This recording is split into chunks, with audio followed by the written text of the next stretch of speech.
Millions of Palestinian refugees depend on the UN Relief and Works Agency, or UNRWA, for food, medicine and school, which until today got much of its funding from the USA. But the Trump administration has pulled the plug. Just a week after it cut $200 million in economic aid to the Palestinian Authority. It's a deeply, deeply regrettable decision because, make no mistake, some of the most disadvantaged people on the planet are likely to suffer because of this. We educate 526,000 children in UN schools across the Middle East. Our doctors in 150 health clinics do 9 million patient visits a year. We feed 1.7 million food insecure refugees, of whom 1 million are in Gaza. We give assistance to disabled refugees, tens of thousands of disabled refugees, vulnerable women, children. The consequences and the impact of them frankly could be incalculable. Poverty so often begets desperation, and many warn this also risks pushing disaffected Palestinian youth towards violence. But President Trump appears to only have eyes for Israel. The UN mission in the region no longer meets his foreign policy priorities. Washington says UNRWA is irredeemably flawed.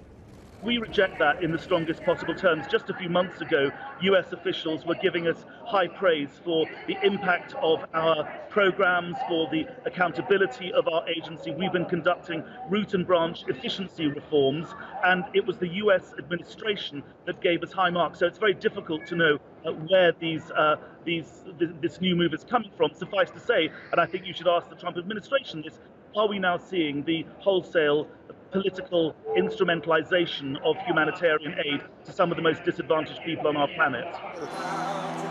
Donald J. Trump. How much of this is in fact about domestic politics, with his approval rating sunk to an all-time low and tricky midterms looming? Trump's courting evangelicals and his pro-Israeli base. And how much is about Middle East peace? Withdrawing funding for UNRWA is seen by Palestinians as Washington trying to undermine refugees. Annulling their right of return has long been argued for by Israeli right-wingers. In fact, what we're talking here about an artificial refugee problem. You could call them fake refugees if you want, and it's only maintained for political reasons.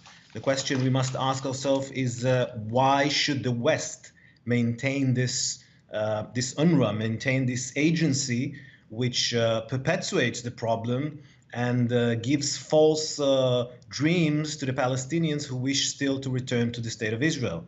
Many feared Trump's decision to move his Israeli embassy to Jerusalem was needlessly provocative.